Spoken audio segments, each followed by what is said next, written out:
Hello बच्चों, good morning. आज हम बात करेंगे प्रकाश के परावर्तन की। यह हमारा पाठ है 10वां पाठ। पाठ का नाम है आपके प्रकाश का परावर्तन, परावर्तन तथा अपवर्तन।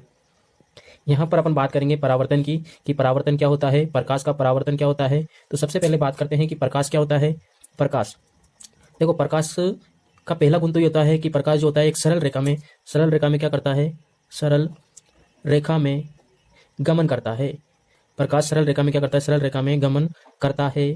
कहने का मतलब है जो प्रकाश किरण रहेगी वो एक सरल रेखा में क्या करेगी, गमन करेगी। ये क्या है, यहाँ पर प्रकाश किरण है। प्रकाश किरण जो क्या करती है, सरल रेखा में गमन करती है। अब ये पहली बात हो गई। दूसरी बात ये कि प्रकाश का स्रोत क्या है, प्रकाश का स्रोत। तो प्रकाश हमें कहाँ से मिलता है, तो इसका प्राकृतिक जो स्रोत है, प्राकृतिक स्रोत क्या है, तो प्राकृतिक स्रोत है आपके सूर्य।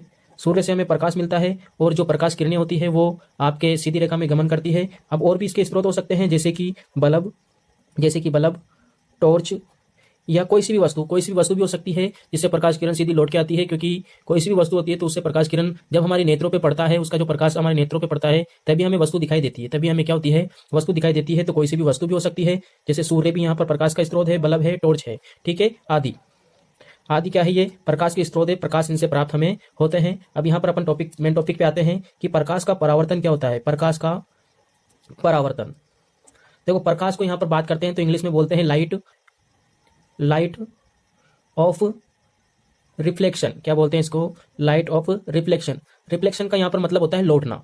रिफ्लेक्शन का मतलब क्या होता है, वापस लौटना, ठीक है। तो प्रकाश का वापस लौटना, एक तरह से अपनी लैंग्वेज में अगर अपन इसको समझने की कोशिश करें तो प्रकाश किरण जिस भी स्रोत से आती है और जिस स्रोत से वो टकराती है, टकराने के बाद पुनः वह उसी स्रोत की ओर लौट जाती है। तो इस प्रकार की एक तरह से घटना क्या कहलाती है, आपके लाइट ऑफ रिफ्लेक्शन कहलाती है, रिफ्लेक्शन ऑफ लाइट कहलाता है, ठीक है। तो प्रकाश का ये क्या हो गया, परावर्तन हो गया। तो इसको अपन एक डेफिनेशन में उतारना चाहेंगे सबसे पहले। तो इसकी परिभाषा क्या बन जाएगी, परिभाषा ये बनेगी कि जब कोई प्रकाश किरण किसी परावर्तक पृष्ठ का मतलब यहां पर होता है कोई सतह। क्या होता है, सतह। वह सतह जिस पर प्रकाश किरण क्या हो सके, लौट सके, तो वो परावर्तक पृष्ठ कहलाता है। अब आगे बात करेंगे, जब कोई प्रकाश किरण किसी परावर्तक पृष्ठ से टकराकर पुनः उसी माध्यम में वापस लौट आती है तो प्रकाश की यह घटना क्या कहलाती है, आपके परावर्तन कहलाती है। अब परावर्तन देखो, परावर्तक पृष्ठ सबसे पहले अपन बात समझ लेते हैं। परावर्तक पृष्ठ क्या होता है, तो परावर्तक पृष्ठ का मतलब यहाँ पर परावर्तक पृष्ठ का मतलब होता है कोई सतह मतलब कोई भी सतह हो सकती है, जैसे दीवार या कोई भी जिस पर प्रकाश किरण टकरा रही है वो कोई सतह हो सकती है। अब सतह आपके मुख्य रूप से दो प्रकार की होती है। क्या होती है, मुख्य रूप से दो प्रकार की होती है। तो यहाँ पर एक सतह होती है आपके समतल सतह, एक और होती है आपके खुरदरी सतह। तो आपके सतह दो प्रकार की हो सकती है, समतल सतह, खुरदरी सतह। समतल सतह का मतलब होता है वह सतह जो क्या हो, समतल हो, चिकनी हो, वह सतह आपके समतल सतह कहलाती है। खुरदरी सतह मतलब जो आपके खुरदरी टाइप हो, उबड़ खाबड़ हो, अनिश्चित सतह हो, तो वह खुरदरी सतह कहलाती है। अब ये सतह का मतलब क्या है, यहाँ पर परावर्तक पृष्ठ है। प्रकाश किरण इन पर गिरने पर क्या होने वाली है, पुनः वापस लौटने वाली है इन सतह से टकराकर। तो सतह आपके दो प्रकार की हो सकती है, समतल सतह और खुरदरी सतह। तो इसी प्रकार से आपके परावर्तन भी कितना प्रकार का हो जाएगा, दो प्रकार का हो जाएगा। तो अपन लिख सकते हैं परावर्तन का प्रकार।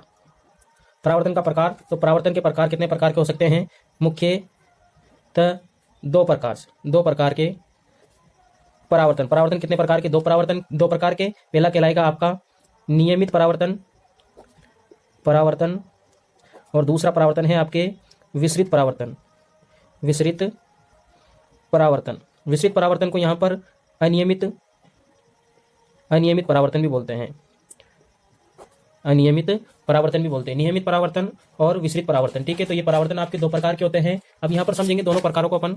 तो नियमित परावर्तन तो वह परावर्तन कहलाएगा आपके जिसमें सतह क्या होनी चाहिए, चिकनी होना चाहिए। नियमित परावर्तन में क्या शर्त है कि आपकी जो जिससे प्रकाश किरण टकरा रही है, जिस पर प्रकाश किरण आपतित हो रही है, वह सतह कैसी होनी चाहिए, समतल सतह होनी चाहिए। तो इसका अपन चित्र के माध्यम से समझने की कोशिश करेंगे कि जैसे कि ये कोई सतह है आपके। अब देखो ये सतह कैसी है, समतल है। और एक और बात याद रखनी है, यहाँ पर जिस सतह होती है वो अपारदर्शी होती है। कैसी होती है, अपारदर्शी होती है। कि प्रकाश किरण मतलब इससे गुजरनी नहीं चाहिए, पुनः लौट जानी चाहिए। तो इसका एक मुख्य आपको बात याद रखनी है कि इसको अपन को क्या करेंगे, इस सतह को लेपित करेंगे। ये कहने का मतलब इसको अपारदर्शी बनाएंगे अपन, इससे प्रकाश किरण इधर ना गुजर सके। तो आपकी जो सतह होती है वो कैसी होगी, अपारदर्शी होगी। उसी में आपके परावर्तन का नियम लगेगा या परावर्तन होगा प्रकाश का। अब देखो कोई प्रकाश किरण इस पे आएगी किसी स्रोत से, जहाँ स्रोत है, जैसे कि कोई स्रोत है, तो इससे क्या आ रही है, आपके प्रकाश किरण आ रही है, प्रकाश किरण। ये क्या है, आपके यहाँ पर प्रकाश किरण है और ये प्रकाश किरण इस सतह से टकराई। सतह से टकराने के बाद एक निश्चित दिशा में क्या हो जाती है, वापस लौट जाती है। जैसे कोई दूसरी प्रकाश किरण आती है आपके, तो ये एक निश्चित दिशा में क्या हो जाती है, पुनः लौट जाती है। तो ये घटना क्या कहलाएगी, आपके प्रकाश का नियमित परावर्तन कहलाएगी। क्या कहलाएगी, नियमित परावर्तन। तो अपन लिख सकते हैं यहाँ पर इसकी डेफिनेशन कि जब कोई प्रकाश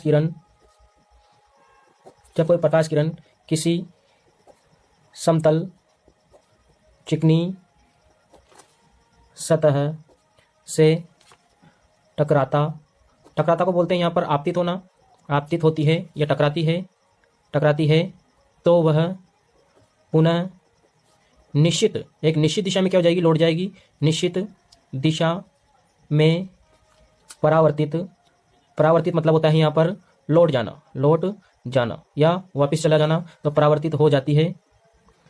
कौन सा परावर्तन कहलाता है, आपके नियमित परावर्तन कहलाता है, नियमित परावर्तन कहलाता है। क्लियर।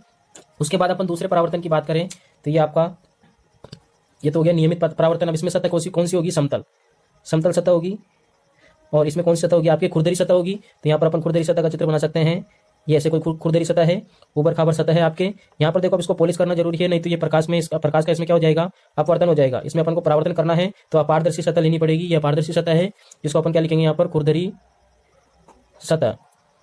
अब इस पर कोई प्रकाश किरण गिरने वाली है, ये प्रकाश किरण सीधी यहाँ पर गिरी। क्या है यहाँ पर, प्रकाश किरण।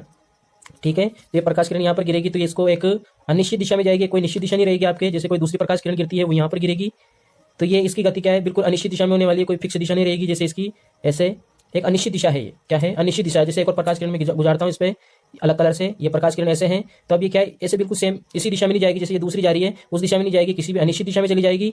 ये जैसे कि अनिश्चित दिशा हो गई, तो ऐसा परावर्तन क्या कहलाएगा, आपका ऐसा परावर्तन क्या कहलाएगा, अपन ने लिखा नहीं है। ये है आपके विसरित परावर्तन, या इसी को क्या बोला था अपन ने, अनियमित परावर्तन।